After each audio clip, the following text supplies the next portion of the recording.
Good morning, everybody. Okay, do we need to take a break and go get some coffee or something? Let's try that again. Good morning, everybody. Good morning. Great to see you all here. Please feel free to move forward a little bit if you'd like. We've got lots of room up here if you would like to make the room feel a little bit smaller. For those of you who I haven't had the chance to meet, my name's Andrew Martin. I'm Dean of the College of Literature, Science, and the Arts, and I'm here to welcome you to our third community forum today. We're here to talk about a topic that's critical to the future of not only the University of Michigan, but also the College of Literature, Science, and the Arts. For almost a year, we have been working together to write the first draft of the college's strategic 5-year plan for diversity, equity, and inclusion. That process involved hundreds of people on our campus, including many of you who are here today. Through that process, you have shared your experiences, your hopes, and your frustrations with what we've been doing, and you've made suggestions and provided insightful critiques of our current practice and our thoughts. Thank you for your input. It has made the plan better, and frankly, your involvement has made it possible. I appreciate your participation because diversity, equity, and inclusion must be more than a slogan. Now, perhaps more than ever, we need to embrace the proposition that diversity makes us stronger and better, and that access, despite the historic barriers created by inequalities based on race, ethnicity, gender, socioeconomic status, and other forms of social identity, is an essential part of any meaningful DEI effort. That will require real mechanisms for creating a campus environment where all students, faculty, and staff feel welcomed and valued, and where everyone is able to take full advantage of the resources and the opportunities that make LSA the premier public liberal arts institution in the nation. This is the third of our community forums. Today's, I was thinking it was last night when we did graduate students. Tonight's topic is the LSA staff. The staff is the engine that keeps LSA moving. You all contribute so much to our educational and scholarly mission, and it's important for us to support you in these important roles. So we're going to focus on the parts of the plan today having to do with our staff. We'll focus on the sections that address this topic, and certainly if you're interested in other plan sections, and I know that many of you are because you work with undergraduate students and graduate students and our faculty on a daily basis, I encourage you to attend the forum this afternoon, focus on the faculty, and provide feedback via the web on the plan in its entirety. The plan is a first draft. We have a lot of work to do as a community. Information about the session this afternoon and how to provide feedback via the web is available in the back of the auditorium on your way out. So today's discussion is going to be co-led by two of my colleagues. Letitia Cunningham is the college's new Diversity, Equity, Inclusion, and Culture Officer. She's going to be working very closely with our Human Resources team and with our chief administrators to ensure that our systems and our processes have DEI at their core. She's also going to be working very hard on professional development to ensure that there are opportunities for all of us to be able to do better to create an inclusive environment and a supportive climate on our campus. Our second co-leader is Patrick Smitowski, who's our Human Resources Director for the college. Patrick runs our Human Resources operation in the college, and of course, our Human Resources Officer is in charge of the human capital that drive us forward, and we need to make sure that our human resources processes also include DEI at their core. Letitia and Patrick both work hard to ensure that we recruit, retain, promote, and facilitate the professional development of all of the staff in the college, and I'm really grateful for all of the work that they do. So thank you all for being here on a Friday morning. I really appreciate it. I'm going to turn things over now to Letitia and Patrick to begin our conversation. Thank you, Dean Martin. Achieving the results that are forecasted in the plan will only be possible with sustained, active, and visible support from our leaders, and we're fortunate to have you fulfilling that role among the deans, directors, and department heads. With over 900 staff in the College of LS&A across 17 to 18 different professions, representing all the various dimensions of diversity, we expect that everyone's at different stages in their knowledge and understanding of the various concepts associated with DE&I. In developing the agenda, we're hopeful that we're going to spend some time working to increase your understanding of the draft staff DEI plan, and as Dean Martin alluded to, give you a chance to provide us with your input to try and make that plan more reflective of all of our collective interests, to the extent that's possible. We're also hoping to cover some of the fundamental concepts of DEI, again, knowing that you're all at different points in terms of your knowledge. We've been doing this work for almost 12 months at this point, and in some cases much longer than that. And so we want to make sure that we're trying to establish a base level, a foundational level of knowledge of DEI at the onset of this plan for all LSA staff. We also want to discuss the importance of the success of the overall U of M plan, which our plan is being integrated into, and hopefully a number of you have seen the invitation to participate in the session on October 6th where the university releases its master plan. If not, I encourage you to make time to fit that into your schedules. And again, help us today make the LSA plan more inclusive and reflective of your input. If we're successful today, we hope we're going to accomplish several things. Our main goal is to give you an overview of the draft plan and spend most of our time actually not hearing from just Letitia and I, but from hearing all of you. We'll also clarify how we've defined DEI and at the university level as well, and point you towards more resources that you can use to increase your knowledge around all things DEI across the next 5 years that we'll be working through the implementation of the plan. Most importantly, I do hope that this forum contributes, at least in a small way, to enhancing the environment in LSA as one that actively values differences, and as we bring them together to help the college remain a great place to work.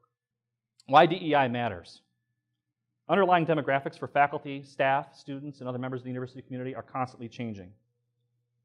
In 2011, minorities comprised 50% of the births in the US.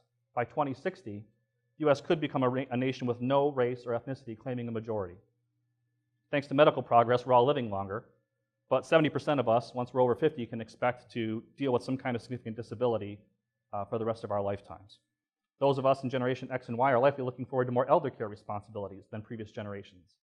And I'm expecting that's going to mean we need to do more in terms of workplace flexibility for our faculty and staff here as a workplace. And as a public institution, we do have a greater responsibility to make sure that we're providing access to all individuals and offering resources for individuals across all the different dimensions of diversity. I'd add that affording every employee a chance to have their voice heard and valued at work is simply a good thing to do. Often diversity is only focused on legally protected differences. If you've looked at a lot of the past programming, it tends to be very compliance-oriented.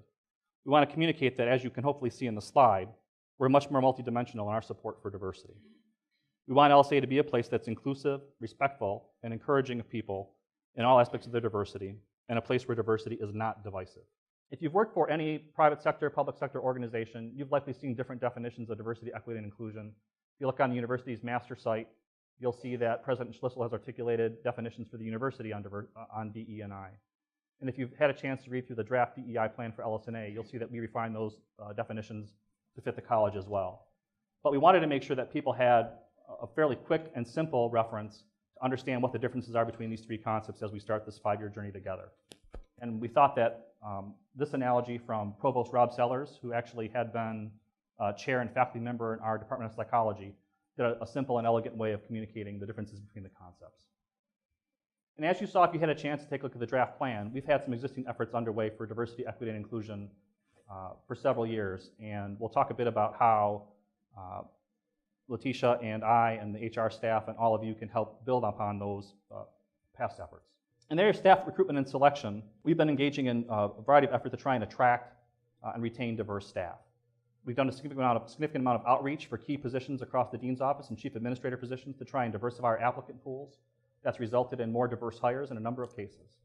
We've also tried to provide hiring managers with questions that really get at how to assess an applicant in terms of their competence around diversity, equity, and inclusion.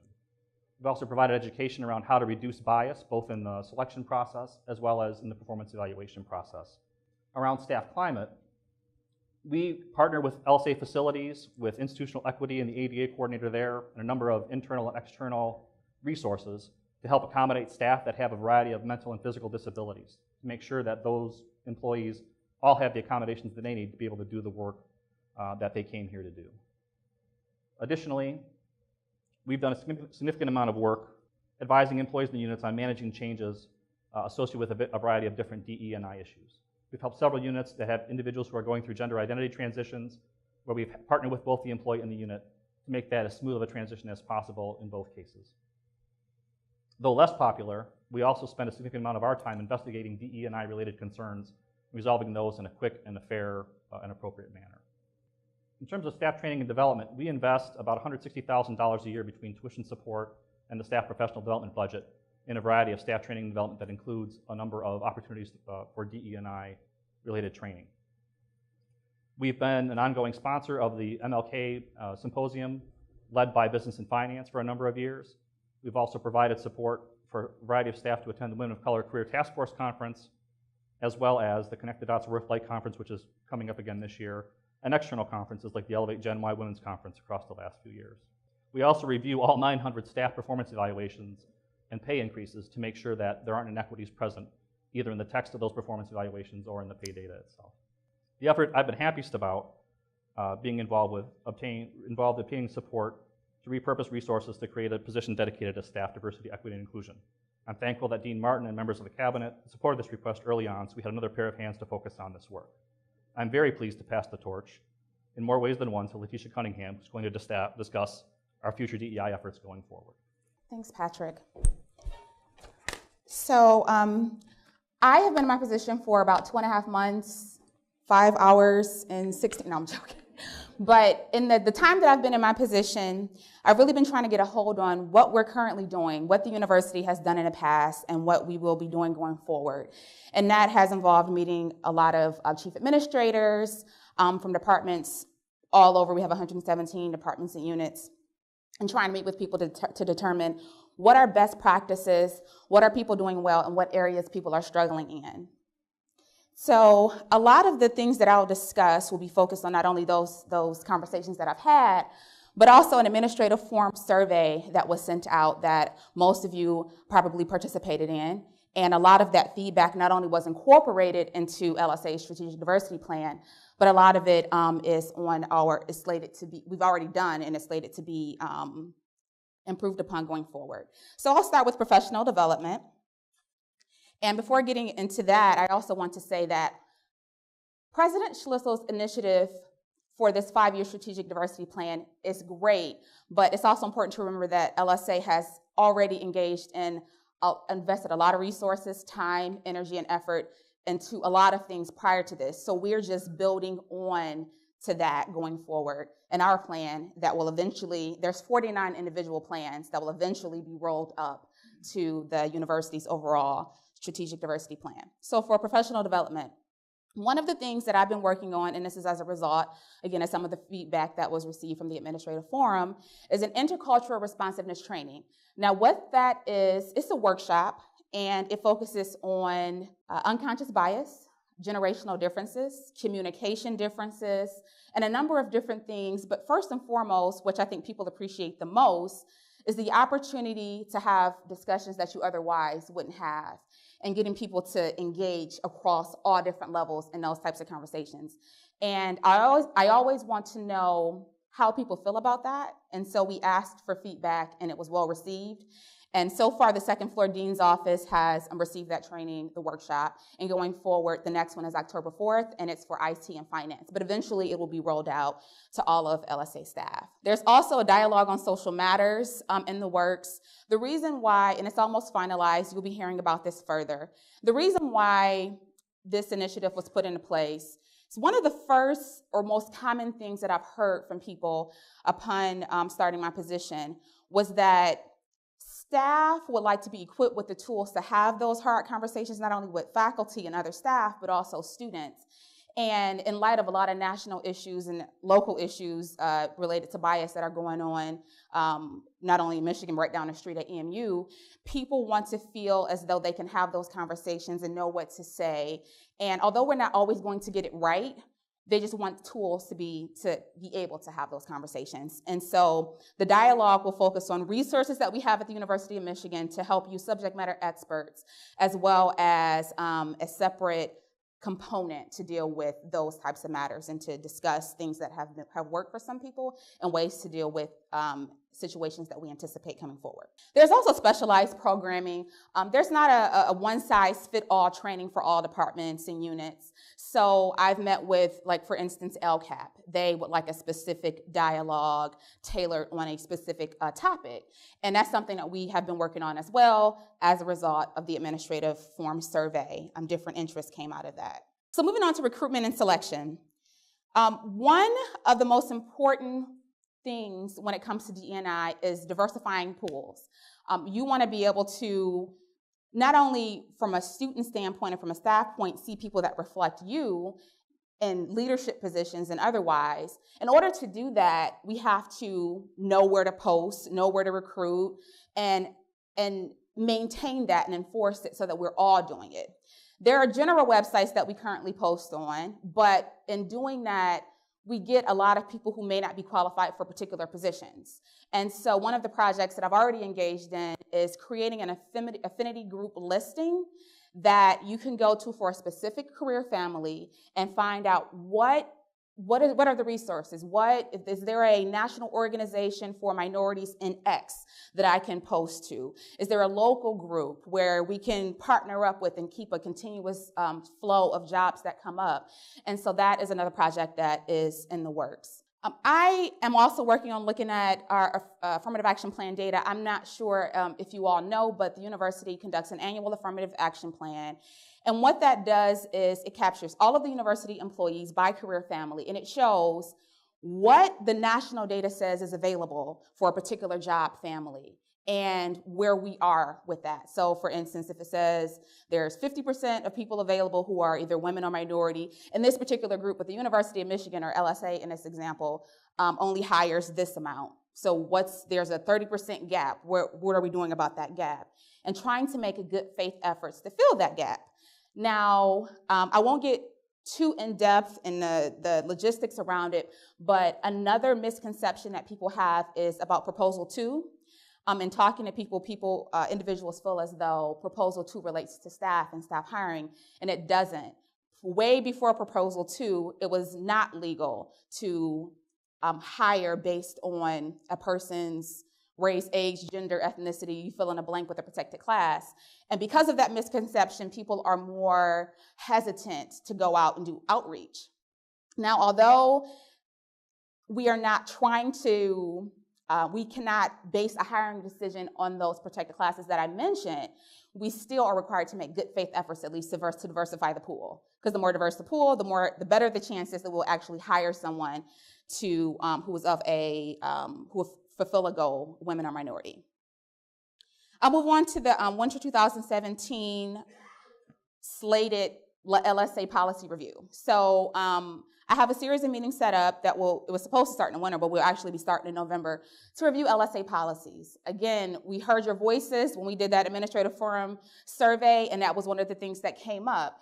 I will look at the policies to see if, number one, there's any type of disproportionate impact on a certain group of people. Because it's not, sometimes we have language that, although it's not intended to exclude a certain group or discriminate against a certain group of people, it has that impact by excluding people. And so just looking through the posting language, looking through the policies and trying to determine if there's any edits or corrections that need to be made in the policies. So moving on to metrics. An important topic when it comes to metrics is, or the number one question is, how do we know we've been successful? So I've been working with IT as well as human resources, some of the chief administrators on determining number one, what are we trying to measure, and how do we measure it so that it's effective, so that we can have the outcome and measure what we try to measure.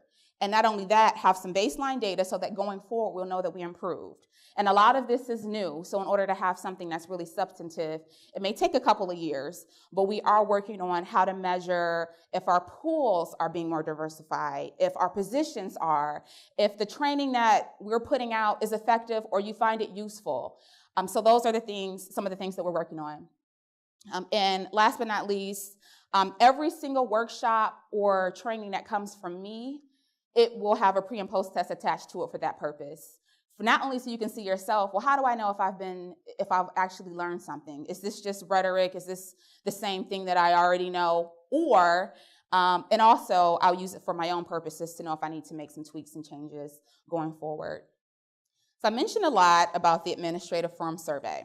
I won't go over every single bullet here. I'll just pull out some highlights. So all of the things that are here between this slide and the next slide received over 50% either strongly agree or agree rating on the Likert scale. And that was every single question that came up received that. So for instance, I'll pull out create a staff position dedicated to DE&I. Voila, that has occurred. Monitor demographic data trends, we talked about that. And one of the other things I'll pull out is develop and maintain a portfolio of recruitment sources. Once this portfolio is complete, it will be available on the website and again by career family. And I'm not gonna get into the details of that, but once it's complete, there'll be a newsletter, which I'll get into. It'll be announced in there so that you'll know where to go and the resources, you will have resources on how to actually use those affinity group resources. So I'll just pull those out, and I'll pull a few more out of this last administrative forum survey overview of themes. One is to document and communicate the interactive process. When you look at that, you might wonder, well, what is the interactive process? What exactly do we mean? It can mean a number of different things. The first thing that comes to mind for me is the Americans with Disabilities Act. Some people don't know how to engage in that process. How do I know that if I go to my supervisor to request an accommodation, that they won't then think that I'm incompetent to do my job and therefore come up with some plan or give me a less than stellar performance evaluation that isn't justified? Or what if I just want that to be confidential? What if I don't want them to know that I have this certain illness or diagnosis? So that's one of the things that we're working on as a result of the feedback, as well as the interactive process for reporting complaints of bias, which is different than reporting complaints of discrimination. We have offices on campus that could deal with both of those. So that's in the works as well. And the last thing I'll pull out is access to resources. One of the things that I noticed when looking through the LSA DEI page, the university has one and we have one dedicated for College for LSA. And there is no tab for staff resources. We have faculty resources, and I believe we have student resources as well. We are working on developing a staff resources tab so that you also can go in and know what's going on campus and where to go for certain things.